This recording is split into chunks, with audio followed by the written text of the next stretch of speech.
You know I found Paula in a dumpster, right? What? You said you met her at the supermarket. I did. It was the bin out behind the dime a dozen. And you just picked her up out of the rubbish and brought her home? Why no? Sometimes I think I hardly know you.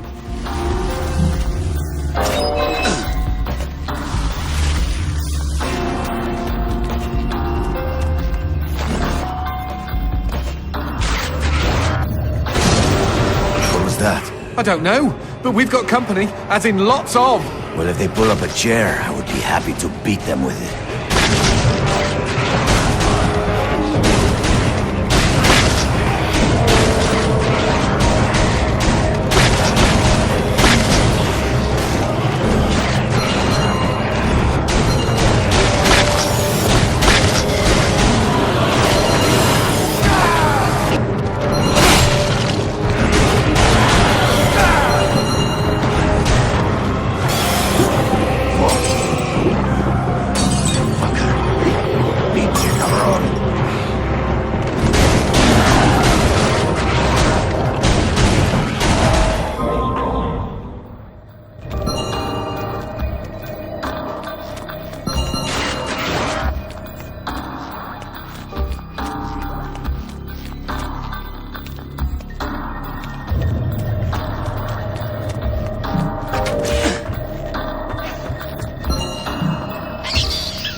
The man who never had his fill. It was a cold and snowy eve. Certainly no night for a man without a home to be walking these grey and endless streets. Inside the pizza parlour, George Reed spun a lively tune on his harmonica. The local children giggled and pointed excitedly at the harmonica man as their parents glowed with approval. His reward would be all the pizza he could eat, 6 pies at least, and a warm bed in one of these folks' homes.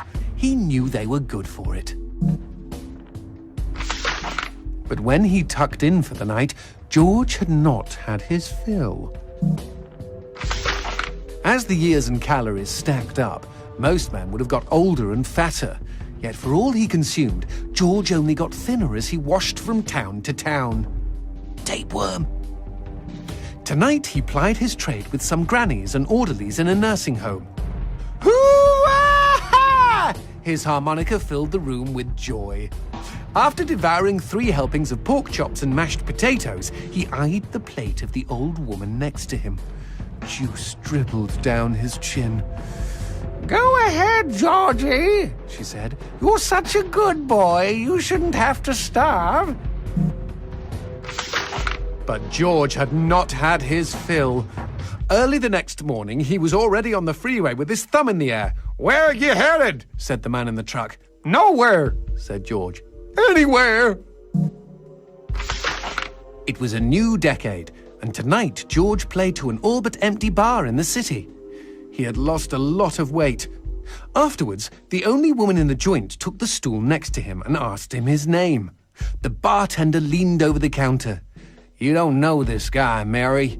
George is famous, been all over the tri-state area." With a wink, he added, "Man's insatiable." And that night, George proved it as he buried his face in Mary's beaver. Holy woodland creatures! Attaboy, George! Attaboy, George! "Play that harmonica," she purred. But even after 5 trips to heaven and back, he had not had his fill. The morning after was an awkward affair as they stared at each other over coffee. One wanted to feel more, the other just wanted to feel. In his final days, George was all skin and bones. I can relate, except for the skin part. His last meal had been a mistake. It was on a sidewalk one night in a small suburban town that he came across the boy. Hungrily, and with an agonized grimace, he opened his mouth to beg for help.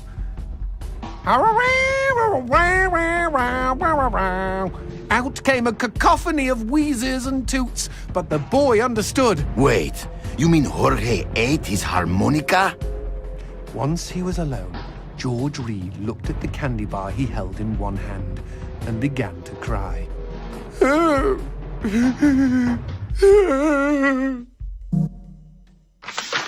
They found George's half-eaten body in a market next town over. In one hand he held a knife, in the other a fork. Chunks of flesh had been torn from his chest and his arms. Blood framed an eerie smile. The wind that morning blew fierce, and as it whistled through the hole he'd carved out of his own neck, the harmonica man played his last song in this world. There were Gawkers, and many knew him. They shared stories of how he'd filled them with hope, filled them with life.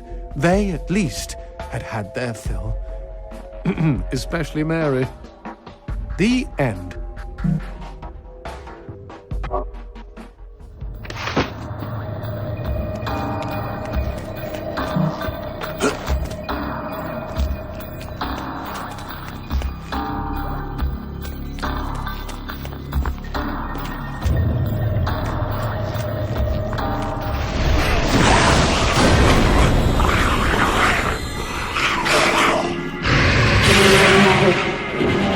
That cheeky imp!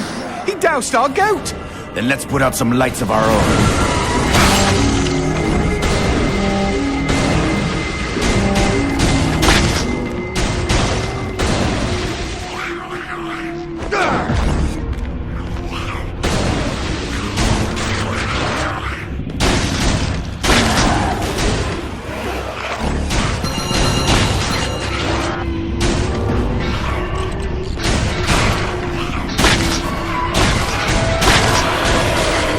Would you kindly bust a cap in those mother fudges before they douse the lights?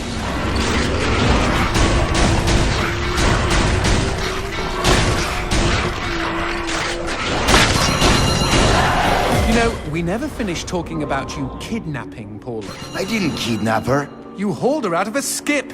Isn't that illegal in some states? What did she say? Nothing. Not for weeks. I was afraid to even touch her, you know? Like she didn't belong to me. To anyone. But something changed. There was a phone call.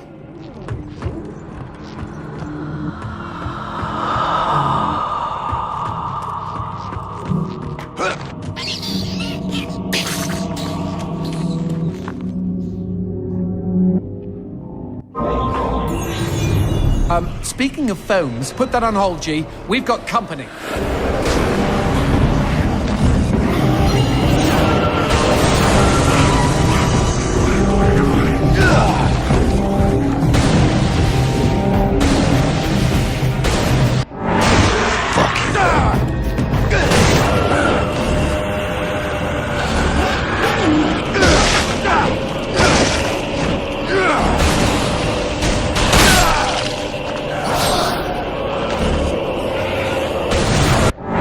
Chupa mi verga.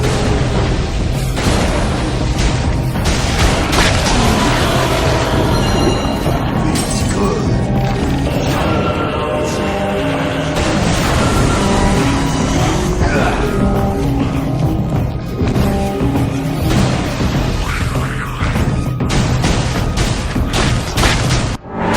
Yeah.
Okay, now what's this